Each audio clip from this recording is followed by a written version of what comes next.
Assalamualaikum warahmatullahi wabarakatuh. Bismillahirrahmanirrahim. Alhamdulillahi rabbil alamin. Wa bihi nasta'inu ala umuri dunya waddin. Wassalatu wassalamu ala ashrafil anbiya'i wal mursalin wa ala alihi wa ashabihi ajma'in amma ba'du. Bismillahirrahmanirrahim. Ila hadratin nabiyil mustafa Muhammadin sallallahu alaihi wasallam wa ala jami'i ahlihi wa dhurriyyatihi wa jami'i ikhwanihi minal anbiya'i wal mursalin was sahabati wat tabi'in wa tabi'i at-tabi'in wal awliya'is shalihin wal musannifin wal muallifin.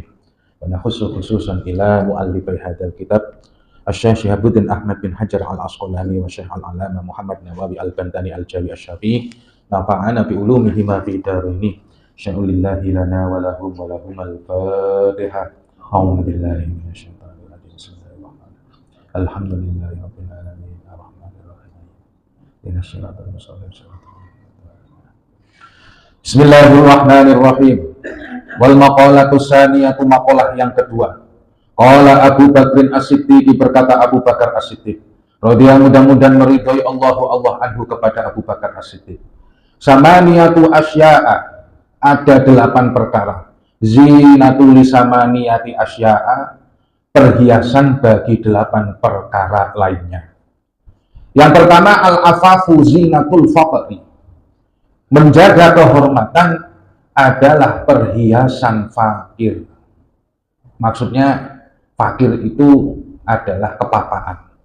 Tapi kalau orang itu menjaga kehormatan, maksudnya tidak meminta-minta, tidak menjual air muka, tidak melakukan berbagai hal yang memalukan, lah itu justru jadi perhiasan.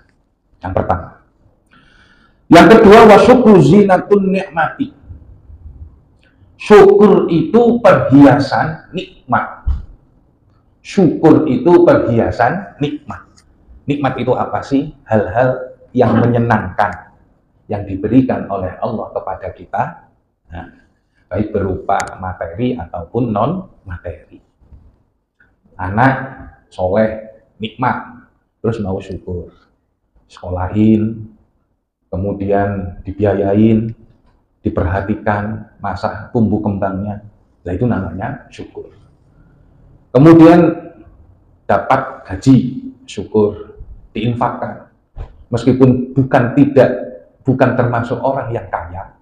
Kalau kaya kan wajib zakat Pak ya, tapi kalau nggak cukup untuk zakat ya infak gitu. Berapa ya semampunya gitu. Diberi badan sehat, sering melakukan puasa, sering melakukan sholat, sering melakukan ibadah fisik. Ibadah fisik ya puasa, ya sholat, ya kemudian nolong orang dan sebagainya. Nah, hal tersebut menjadi perhiasan dari nikmat. Wasabru zinatul balai. Sabar itu yang ketiga, perhiasan dari musibah. Hidup ini cuma 2 Pak. Kalau nggak nikmat, ya sengsara. Nah, kondisi kita itu sekarang gimana?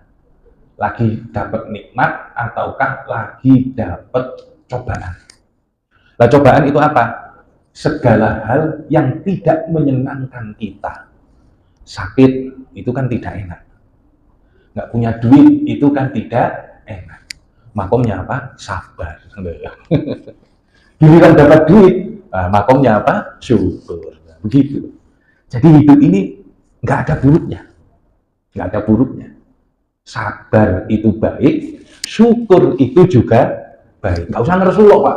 Nggak usah ngeresuloh. Nggak usah ngeresuloh itu nggak usah nyesel, nggak usah apa-apa.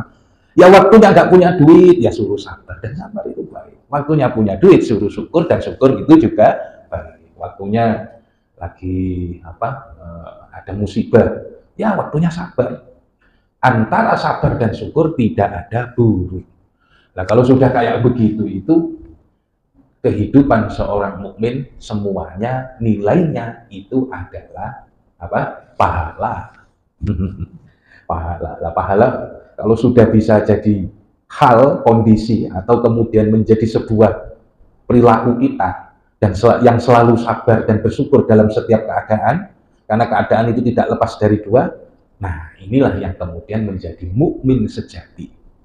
Maka yang dipuji-puji oleh Rasulullah itu selalu memuji orang dua ini, ajaban li amril mukmin. Sungguh mengagumkan urusan orang mukmin. Inna amrohu kullahu lahu khair. Semuanya dalam kehidupan dia itu semuanya baik. Dan baiknya apa? Ya kalau mendapatkan musibah dia bersabar. Kalau dia mendapatkan nikmat dia bersyukur. Jadi ya hidup itu ya sabar dan syukur. Begitu.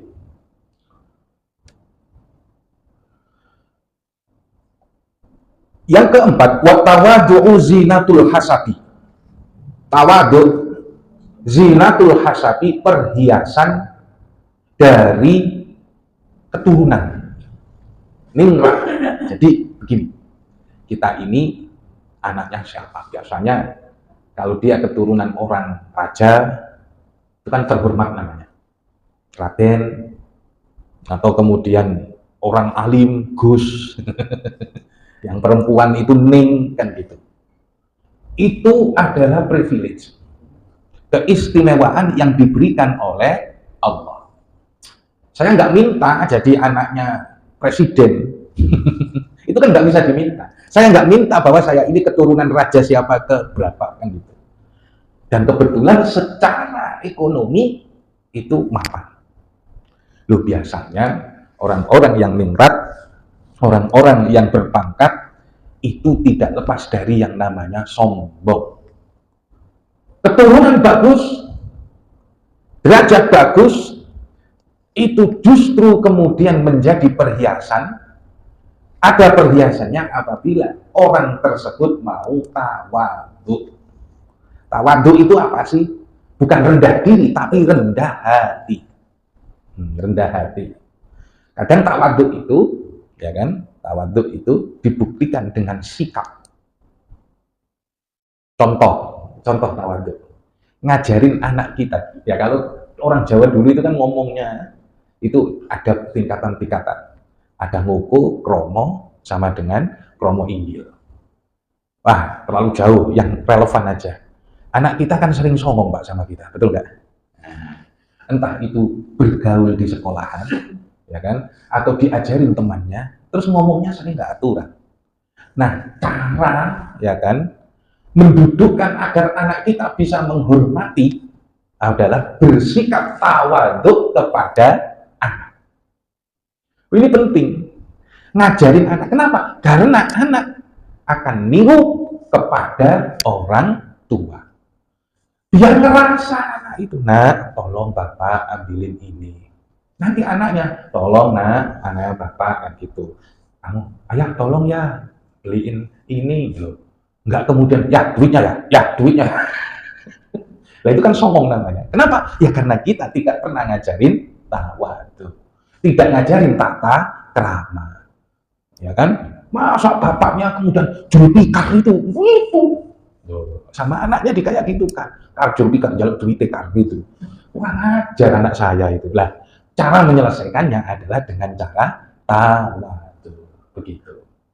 Jadi boleh orang mempunyai privilege itu berasal dari keluarga si A, si B, atau pangkat si A, si B, atau kedudukan si A, si B, tapi mempunyai, ya gitu, mempunyai apa?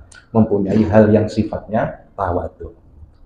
Famin amaratit tawadhu'i, ya kan? Famin amaratit tawadhu'i hubbu al-khumul. Tanda orang tawadhu itu yang pertama, hubbu al-khumul. Khumul itu apa? Menyembunyikan diri. Jadi ustadz, kiai, tapi kemudian datang itu ya nggak pakai mobil, jalan kaki biasa, duduknya di belakang, kan gitu. Padahal dia itu santrinya ribuan, jadi ketua MUI. Siapa kayak gitu itu coba? Itu namanya Kiai Sahal Mahfud. Kiai Sahal Mahfud itu sampai ajudan NU-nya yang jaga di pada Munas MUI, padahal dia ketua MUI zamannya sebelum Pak Ma'ruf Amin. Itu datang, ya kopiahan, jasan kayak gini, yes gitu, kemudian jalan gitu aja, nggak ada yang tahu, terus duduk di belakang. Nah orang kemudian disuruh sambutan sebagai ketua MUI pusat. Kami persilahkan kepada Kiai Haji Sahal Mahfud untuk memberikan sambutan. Baru noleh dari belakang semua. Nah, apa hubbul khumul? Cinta ketertutupan, tidak menunjukkan jati diri. Lu beda dengan mubalek. Sekarang ini kan banyaknya itu banyak khutbah, bukan fuqaha. Khutbah itu cuma bisa ceramah, tapi kemudian nggak bisa apa? Nggak bisa ahli fikih. Kalau cuma nirukan sana ngambil sana terus diramu terus jadi lucu-lucuan, ya itu namanya khutbah, bukan fuqaha, gitu loh. Memang akhir zaman ini ya banyaknya ya ustadz itu ya ustadz entertainment yang bikin lucu, yang kemudian ceramahnya cuma 10 menit, kemudian diselingi apa? Sponsor. Kan gitu kan? Ngaji dari awal sampai akhir ini ya jarang. Makanya kalau acara tabligh akbar yang datang itu balik, yaitu khutbah, tukang apa? Pidato. Nah, kalau yang datang ngaji-ngaji yang cuma 15 orang, 10 orang, paling banter 35 orang ini, ya ngaji taklim. Kenapa? Dibaca awal sampai akhir, jelas kitabnya, rujukannya ada, ayatnya ada, kan gitu. Nah, ya memang nanti ya seperti itu kan diriwayatkan dari hadis Rasulullah. Wa qabulul haqqi mimman jaa'a bihi min syarifin aw wadi'in. Orang yang tawadhu itu tandanya yang setelah hubbul khumul, suka menyembunyikan jati diri. Yang kedua adalah berani menerima kebenaran. Entah itu anak kecil ataupun orang dewasa. Entah itu dari seorang yang berpangkat rendah, pendidikannya lebih rendah, ataupun dari pendidikan yang lebih tinggi. Kita pernah nggak diprotes oleh anak kita? Gitu. Pak, Bapak itu kan sudah dokter, tapi gajinya kok kalah sama ibu. Pernah nggak kayak gitu? Lah yang kalau dilihat duitnya, ada orang yang nggak sekolah, kan gitu. Itu lebih kaya daripada yang profesor. Tuh, tukang rongsok itu duitnya miliunan, kan itu. Kalau dilihat dari duit, nggak usah sekolah pun bisa kamu, kan gitu. Mulai sejak kecil, kemudian segini nanti insya Allah kaya, kan gitu. Masa sih ya? Loh, kamu pikirannya duit, kan gitu. Tapi ya benar juga ya, masa dokter masih di bawah UMR gajinya? Loh, ada yang kayak gitu. Ada sisi kebenaran meskipun itu dikatakan oleh anak kecil. Tapi kan hidup ini bukan semata-mata duit lah, kan gitu ya. Artinya ya meskipun semuanya pakai duit, kan gitu. Tapi ya bukan semata-mata duit, kan gitu. Tidak semuanya diukur pakai duit. Wal hilmu zinatul ilmi. Wal hilmu dan kehalusan budi yang nomor 5, ya kan? Wal hilmu kehalusan budi zinatul ilmi adalah perhiasan ilmu. Ilmu itu kan hak, bener kan Pak? Betul nggak? Betul nggak? Tapi kalau tidak mempunyai adab, tidak punya kehalusan budi, itu akhirnya malah menjadi apa? Bumerang. Kritik berdasarkan nilai, berdasarkan survei, berdasarkan penelitian, maka itu adalah ilmu, informasi yang digabung. Tapi kemudian disampaikan secara tidak beradab, akhirnya membuat orang tersinggung, pesannya itu tidak sampai. Nabi Musa itu ditemani siapa? Nabi Harun. Nabi Musa itu cerdas, faqih, tapi berdiplomasinya kalah dengan Nabi Harun. Makanya diperintahkan bersama sepupunya yang bernama Nabi Harun untuk menghadap Fir'aun. Debatnya, halusan debat siapa? Fir'aun itu penguasa. Ya kan? Fir'aun itu bagaimanapun dia penguasa. Yang kalau Allah berkehendaki, ya memang betul Fir'aun itu punya buang kan gitu. Tapi kalau Allah berkuasa ya kemudian bisa dihabiskan. Tapi dalam kondisi dunia, bagaimanapun Fir'aun itu adalah raja. Kalau enggak kemudian ya kaumnya Musa dihabisi. Begitu loh maksudnya. Artinya apa? Ada kebijaksanaan dari sekadar ilmu. Memberi nasihat itu baik. Tapi kalau kemudian justru membuat orang yang dinasehati malu, ya kan? Ya itu sama dengan nggak bijaksana. Betul? Nah, ada amar ma'ruf nahi mungkar, itu baik. Tapi kalau kemudian justru membuat kemungkaran dalam rangka melakukan amar ma'ruf nahi mungkar, baik apa tidak? Amar ma'ruf nahi mungkar itu baik, tapi kalau justru membuat kemungkaran dalam rangka amar ma'ruf, itu juga kurang baik. Nah, nih mau bulan puasa, 1 tahun yang lalu atau 2 tahun yang lalu, saya itu di Serang. Nah, di Serang itu kan rame itu masalah apa? Sweeping di siang bulan Ramadan, di siang hari bulan Ramadan, kan gitu. Nah, banyak yang terjadi di situ. Nah, termasuk itu juga mempengaruhi kalangan akademisi yang ada di Banten. Maka sebagai bentuk protes saya itu, karena apa ya, rendang masih masak itu langsung dibuang ke kresek hitam tempat sampah kayak gitu. Diambil itu semua di warung-warung itu. Kan mubazir semua itu akhirnya. Saya tahu sendiri terjadi di depan mata. Kalau teman-teman saya kan ya sama-sama kayak gitu, protes saya. Nah, di sini ke Serang itu kan dari Bekasi 102 km. Maka saya kemudian boleh tidak puasa, kan gitu kan. Wah, saya akhirnya setiap dosen yang masuk, saya terang-terangan makan dan minum di depan mereka dan dilihat mereka.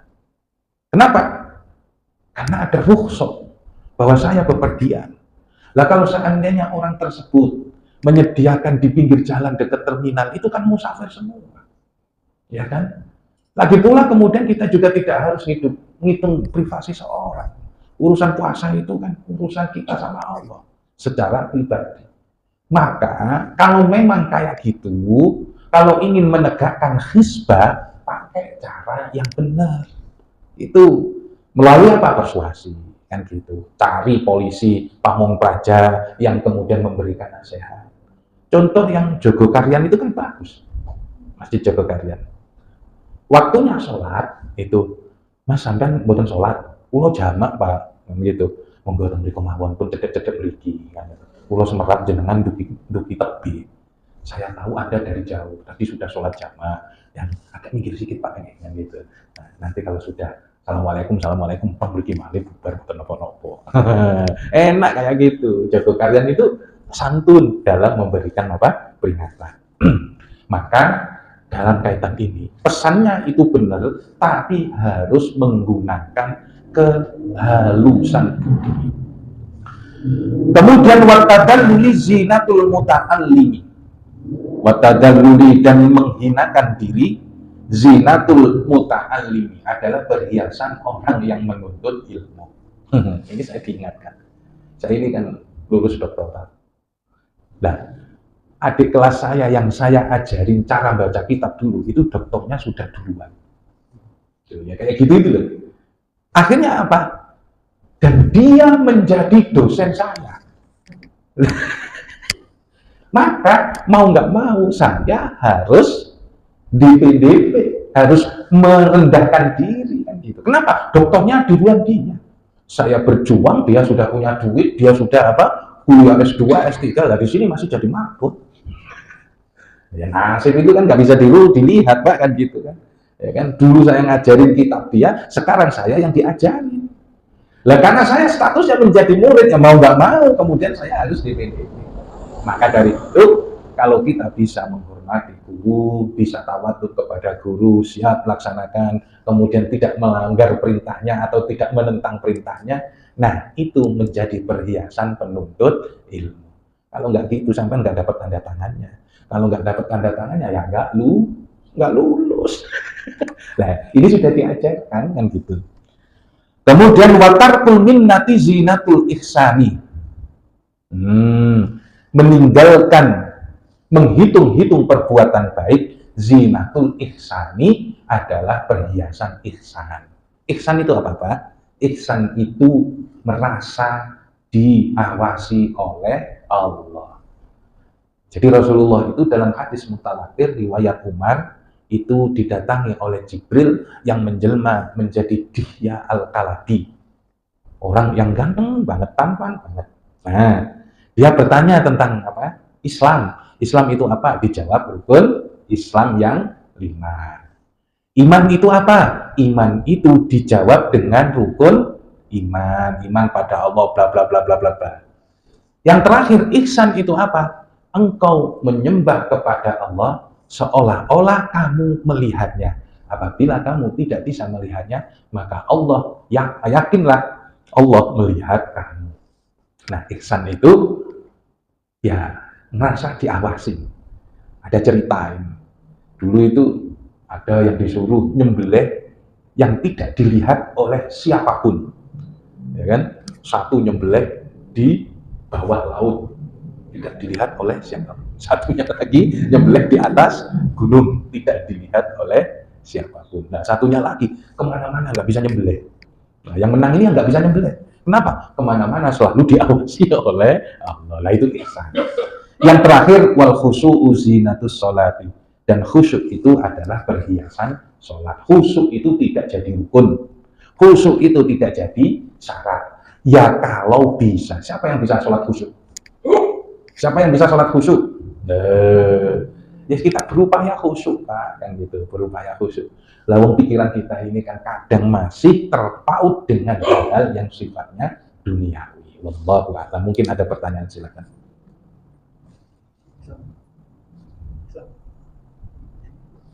Monggo, silakan. Monggo.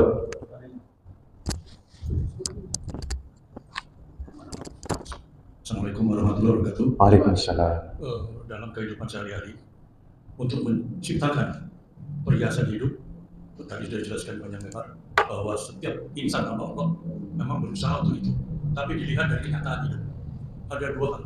Satu, untuk menciptakan pencitraan yang bagus atau perhiasan itu ada kepura-puraan. Iya. Yang satu, ada memang sebenarnya yang dilakukan dengan, kalau istilah sekarang mungkin low profile.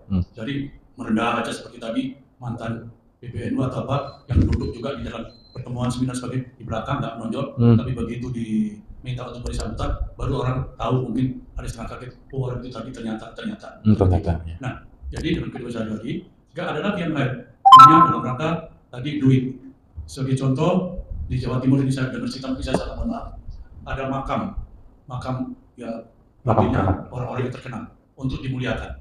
Nah, pada suatu saat pengunjungnya itu terutama dari daerah seperti misalnya dari lingkungan Jakarta mau ke sana pakai bus mungkin 6 bus 7 bus memuliakan itu, tapi ujung-ujungnya memang diciptakan bahwa sebenarnya makam tersebut bukan yang sebenarnya tapi diciptakan. Nah, inilah yang dikatakan yang melakukan high profile, dan yang harus berbuat begitu. Kalau nggak begitu nggak mendapat pengakuan, Nggak dapat duit. Ya, itu seperti itu.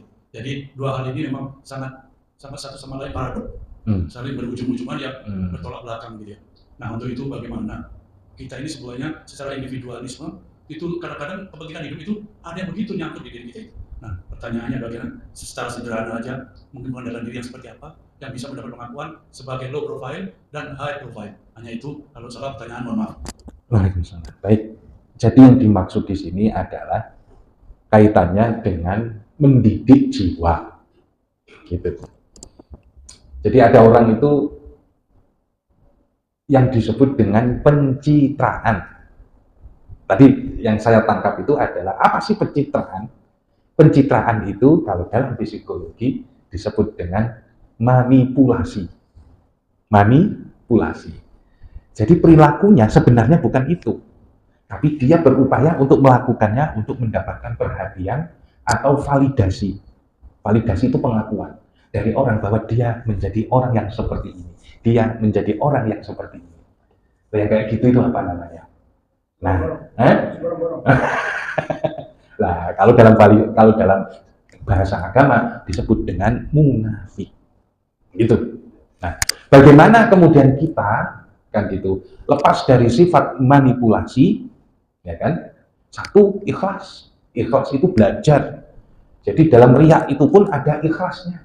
Berarti apa? Semua yang dilakukan, baik dalam hubungannya dengan manusia atau dengan Allah, itu lewat yang namanya ikhlas. Senang kepada orang, itu tulus. Melakukan sebuah perbuatan, baik kepada manusia, nolong orang, itu adalah dilakukan dengan sepenuh hati. Atau kemudian melakukan ibadah, bukan untuk riya, bukan untuk menunjukkan kekuatan, akan tetapi semata-mata untuk Allah. Nah, kalau orang sudah bisa semata-mata untuk Allah dalam setiap gerak dan perilaku, termasuk menata hatinya, nah itu jalan keluar. Intinya apa, Pak? Kita itu semua sedang menuju kepada ikhlas. Nah, gitu loh. Loh, jangan bilang saya di sini ngomong kayak gini nih nggak ada riaknya. Ada. Ada, loh gitu ada. Tapi kemudian ditimbang-timbang, itu ya masih banyak ikhlasnya. Jadi ikhlas itu nggak langsung full 100%. ibarat kata ngomong gini, ada riaknya berapa 60, ikhlasnya 40 lah kan gitu kan. Nah, kalau ikhlas itu kasih amplop nggak kasih amplop tetap datang.